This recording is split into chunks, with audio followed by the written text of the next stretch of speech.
Maswa na ni mwenyeji wa siku nyingi.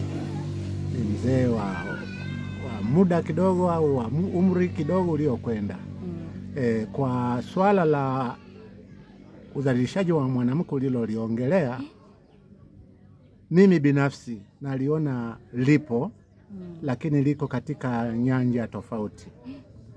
Kwanza kabisa udhalilishaji wenyewe, mwanamke anadhalilishwa hata na jamii, lakini pia mwanamke anajidhalilisha yeye mwenyewe. Sasa ili kuiondoa hiyo hali, inabidi kwanza mwanamke mwenyewe ajitambue kwamba yeye ni nani katika jamii. Katika udhalilishaji tunaoongelea kwenye sehemu za uchaguzi au wakati wa uchaguzi, tuseme mpaka sasa hivi joto la uchaguzi limeanza. Na watu tayari wameanza kupita wakihamasisha, lakini mwanamke anatafutwa zaidi kwa sababu mwanamke ni jeshi kubwa. Na mgombea yoyote anafikiri kwamba akimpata mwanamke basi ameshinda kura. Sasa anampata kwa vitu vingi ili ampigie kura. Kwa sababu kwa uzoefu nilionao, wanawake wamekuwa wadhaifu sana katika kupewa vitu au rushwa. Na rushwa inayotolewa kwa wanawake ni rushwa ya nguo, rushwa ya chakula. Hivyo ndio vinamdhalilisha zaidi mwanamke, na kwa sababu yeye anakubali, mimi naweza kusema kwamba hapo anajidhalilisha yeye mwenyewe. Mara nyingi utakuta wakati wa uchaguzi vitenge vinatembea, vitambaa vinatembea, t-shirt zinatembea na kofia zinatembea. Na wengi wanaopewa hivyo vitu ni wanawake. Lakini pia kwa uzoefu nilioupata mimi, wanawake wengi wanafanywa mambumbumbu. Yaani kwamba hawajui kusoma wala kuandika. Kwa hiyo siku ya kura wanadhalilishwa kwa kuambia kwamba watapigiwa kura au watakuwa na watu wa kuwapigia kura. Kitu hicho sasa kwanza ni mwanamke mwenyewe anajidhalilisha, kwa sababu mimi nishaona hata yule ambaye amesoma hata darasa la 7 anajifanya hajui. Kwa hiyo huyo ni kwamba anajidhalilisha mwenyewe kwa kukubali kuandikiwa kura, kumbe amepata mamluki wa kwenda kumpigia sehemu nyingine. Lakini pia kwenye chakula, wanawake wengi wakati wa uchaguzi, sijui kwa sababu sijui wenyewe huwa wanapata njaa sana au namna gani, unakuta wanarubuniwa kwa maandazi mawili na kikombe cha chai ndio wakapige kura. Sasa vitu kama hivyo, mimi naweza kusema tu kwamba mwanamke anajidhalilisha mwenyewe kwa sababu tu ya chakula. Na mambo mengine tu labda ambayo wengi wetu wanaweza kuchangia, lakini tuseme kwa upande sasa hivi kama kukataliwa kwenda kupiga kura imekuwa ni ndogo sana. Wanawake wengi wanaruhusiwa kwenda kupiga kura na waume zao. Ila udhalilishaji unakuja pale pale kwenye namna ya kupiga kura, kama nilivyosema, kuandikiwa, kupewa rushwa za nguo, rushwa za kofia na rushwa ya chakula. Hiyo ndio kitu ambacho mimi naweza nikachangia kwamba mwanamke anadhalilishwa kwa namna hiyo kwa kipindi hiki cha uchaguzi. Okay, asante. Nirudi kwa mama hapa kwa sababu mzee pale amesema kwamba wanawake wenyewe pia wamekuwa wakijidhalilisha. Kwa majina naitwa Anastasia Shashu kutoka katika mtaa wa Odi Maswa. Kuna baadhi ya wanawake ambao wanaweza kufanya vitendo vya kudhalilika wao wenyewe kwa kutokuwa makini. Manake ukiwa makini na ukijitambua, huwezi ukajidhalilisha au ukapenda rushwa ya mandazi au chakula. Isipokuwa ni kuangalia kiongozi anayeweza kutuongoza vyema, anayeweza kusukuma taifa letu kwa uadilifu. Sisi wanawake hatuwezi tukadhalilika, manake tunajiamini. Na ninajua katika kipindi hiki cha uchaguzi tuko makini na tutasimama kama kina mama ili tuweze kuchagua kiongozi anayefaa. Kwa kweli udhalilishaji hautakuwepo, isipokuwa tutakuwa makini sana na tutaendelea kupigania nchi yetu. Kwa majina naitwa Magembe Nzumbi kutoka mtaa wa Dimaswa. Kwa kweli udhalilishaji kwa kweli upo kwa wanawake. Kwa mfano siku ya upigaji kura mara nyingi wanapenda sana maandazi na baadhi ya vikundi wale wagombea wao wanajitenga makundi, wanakuwa wanakata makundi, wanapewa hata 500 na chumvi. Kwa kweli vile zinadhalilisha kwa kweli. Sina zaidi ni hayo tu. Umesema kwamba hiyo pointi na ukweli kuhusu huwa wanapewa vimandazi. Hiyo pointi na ukweli, lakini kitu kingine, wanawake huwa tunafuata mkumbo. Maana yake mgombea anapopata nafasi huwa tuseme wanasema chawa wake wale wa kumpigia kampeni na kumbrandi yani kwa watu wengine. Kwa hiyo ya kupewa mandazi ipo, lakini kitu kingine, wanawake sisi wenyewe tunatakiwa kujiamini. Maana yake mimi mwanamke kama ninatamani kuwa na kiongozi ambaye anaweza kuniongoza katika kufikia maendeleo ya nchi yangu, siwezi nikafuata mkumbo au siwezi nikaamini hayo mandazi. Mandazi ni ya shilingi 500 tu, yanaweza kukupatia kiongozi ambaye atakurudisha nyuma miaka 5. Kwa hiyo 500 si kitu. Wewe ushawahi kusikia ama kukutana na mtu anafanywa udhalilishaji hasa kwa mwanamke? Kwangu mimi sijawahi, lakini huwa ninasikia. Kitu cha kwanza ni ile kumfanya mtu hajui kusoma. Maana yake mtu anapoenda kupiga kura anakuwepo yule chawa, anasema kwamba mama hajui kusoma, anaenda anampigia kura. Sasa yule mama anajua anamchagua labda kiongozi, lakini yule chawa anatika anapojua yeye. Lakini huo pia ni udhalilishaji, japo yule anakuwa hajui yule mpigaji kura. Mimi kwa majina naitwa Marita Matondo Chino, mkazi wa Dimaswa, mtaa wa Kati. Kuhusu swala la udhalilishaji kwa mwanamke lenyewe lipo, lakini sasa ni ile hali tu ya sisi labda wapiga kula hususani wa kiume, ile kuwaona wanawake kwamba huyu labda hawezi, lakini kumbe anaweza, kumwekea dharau mapema kabla ya hata ya tukio. Kwa hiyo unakuta sasa hali kama hiyo inamfanya yeye hata akija kusikia sasa vipointi kama hivyo ananyong'onyea. Kwa hiyo unakuta ni sehemu moja ya kuweza kumdhalilisha sasa unapokuwa unamdharau kabla ya nani, lakini kumbe wanaweza. Sasa hili ni swala sasa la tunafanyaje ili udhalilishaji huu uweze kuisha kwa wanawake.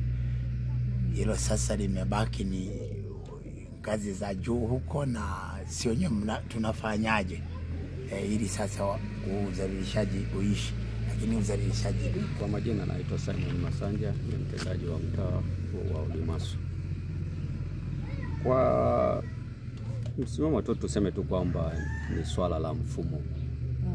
Swala la mfumo kutoka enzi za kutoka nyuma, nafikiri hilo bado mfumo huo haujaondoka. Tuseme kwamba ni mfumo dume ambao pia unaendelea mpaka sasa. Tunaona mambo mengi, tumekuwa na uzoefu katika usimamizi wa shughuli nyingi za uchaguzi.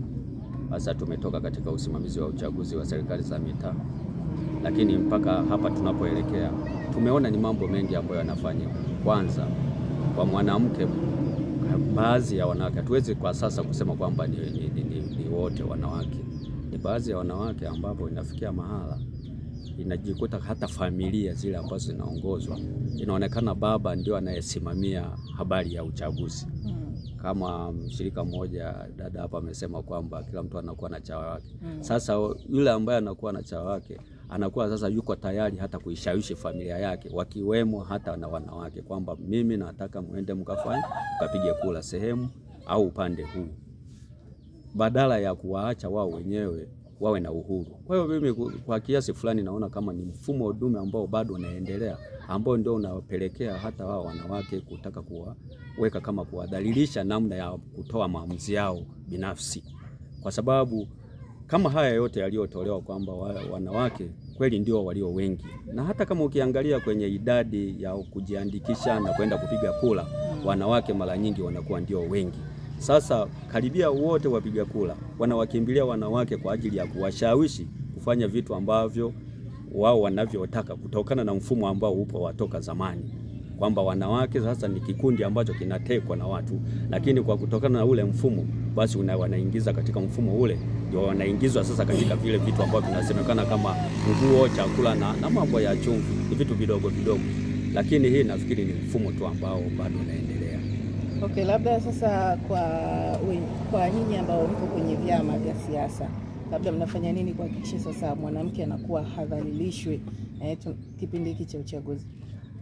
Kwa ujumla mimi kwanza nilivyojitambulisha sio kwamba niko kwenye vyama vya siasa. Mimi ni msimamizi wa vyama vya siasa. Yes, sawa. Swala la msingi ni elimu.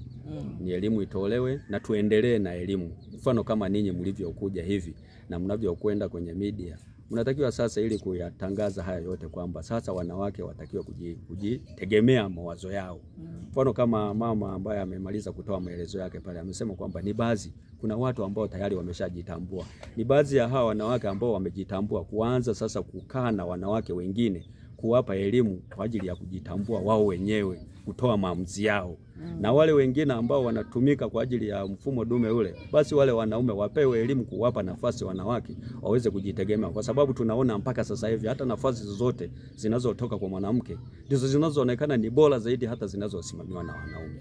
Kwa hiyo mwanamke ni wa muhimu sana katika kufanya maamuzi yoyote ndani ya eneo fulani analolitaka kulifanya, hata mabadiliko fulani ya kupata haya mambo ya uchaguzi. Tunaona sasa hivi wanawake ndio katika nafasi zao wanafanya vizuri kuliko hata nani. Kwa hiyo ni elimu tu ambao wanatakiwa waendelezwe nani. Na mimi nashukuru kwa kipindi hiki kama mashule haya yalivyotandaa, watoto wanasoma kwa wingi na wasichana wanapewa nafasi kubwa ya kusoma.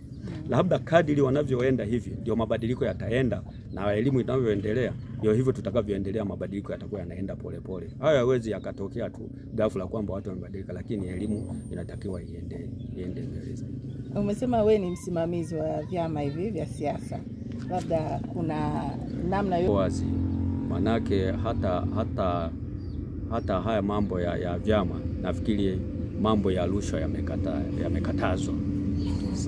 Kwa maana kwamba kwa sababu vyombo vipo ambavyo vinaweza tuendelee tu kupiga kelele kwamba hao watu wa vyama ambao wanaingiza vitu kama rushwa kwa wanawake, basi hao wakomeshwe au wafuatiliwe, na vyombo viendelee kuwa pamoja, hasa tunapoelekea kwenye hali ya uchaguzi. Basi vyombo vinavyostahili kusimamia haki na watoe hasa wao watu wa TAKUKURU na nini, basi wawepo kila sehemu ili kuhakikisha kwamba haya mambo hayatokee, ili tupate viongozi ambao wa kweli, na mwanamke asiendelee kuonekana kama ni chombo cha kutumiwa katika kupatikana kwa wapiga kura ambao wanahitaji kwa ajili ya chakula na chumvi kama wanavyoeleza hao wajumbe.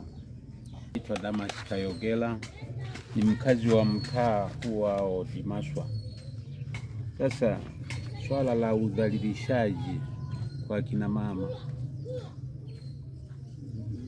inatokana tu na mfumo ambao tumeurithi toka tuseme kipindi cha ukoloni, kwa sababu ukiangalia kabla ya ujio wa hao wakoloni kulikuwa na mfumo wa utemi. Sasa mfumo wa utemi mara nyingi sehemu kubwa ulichukulia hivi wakina baba ndio wana uwezo wa kuongoza jamii, lakini kumbe hali halisi ni kwamba kina mama enzi hizo walikuwa hawapewi nafasi kwa sababu tu ni kama mazoea au ni mfumo huo ulionekana kwamba hauwatambui. Lakini kadri mabadiliko yalivyokuja, imefikia sehemu tumeona kwamba kina mama wanaweza kutokana na nini, wale wachache tunaowaona waliopewa nafasi za kuongoza yale walioyasimamia ni makubwa. Yawezekana mahala pengine mama anaweza kuliko hata mwanaume. Sasa kutokana na hali hiyo, sasa hivi kitu muhimu kinachotakiwa tu ili wakina mama hawa wasiendelee kudhalilishwa ni jamii kuelimishwa umuhimu wa kuangalia kwamba, maana lengo kubwa la uongozi ni kusaidia jamii kuondokana na hali duni kwenda hali bora. Sasa katika mageuzi hayo ya kiuchumi na kijamii yanahitaji nguvu ya pamoja, na ukizingatia kwamba sehemu kubwa, idadi kubwa ya Watanzania kwa mfano nchi yetu, wanawake ndio wengi. Sasa hao wengi mnapowatenga, mnaweka pembeni, inafika sehemu hata katika maendeleo mkiwatenga wengi, maana yake mtakuwa maendeleo yatafikiwa kwa shida sana. Lakini wale wengi mkiwashirikisha, itakuwa ni rahisi zaidi kwenda mbele kimaendeleo. Na bahati nzuri sasa hivi nikichukulia huko nyuma, wanawake hata katika shule miaka ya 60 huko au 50 na kitu, idadi ya wasichana waliokuwa wanapelekwa shule ilikuwa ndogo mno. Lakini kumbe kadri mambo tulivyosonga mbele, ikaonekana kwamba hao wakina mama wapewe nafasi, kwa sababu hao wasichana baadaye ndio wanakuja kuwa wakina mama, wanaongoza familia zao, na mama hao ndio walimu wakuu katika jamii, kwa sababu hakuna mwanaume aliyekuwa bila kupitia mikononi mwa mama.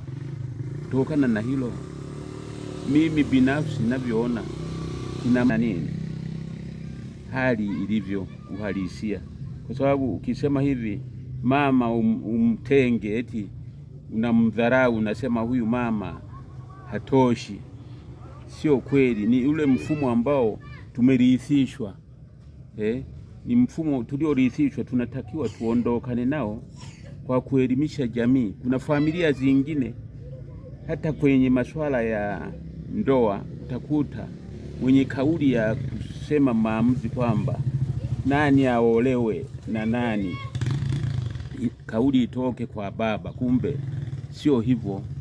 Ukitaka kutoa haki kabisa, swala hilo la mama anatakiwa naye apewe nafasi sawa na mwanaume. Mimi ninavyoona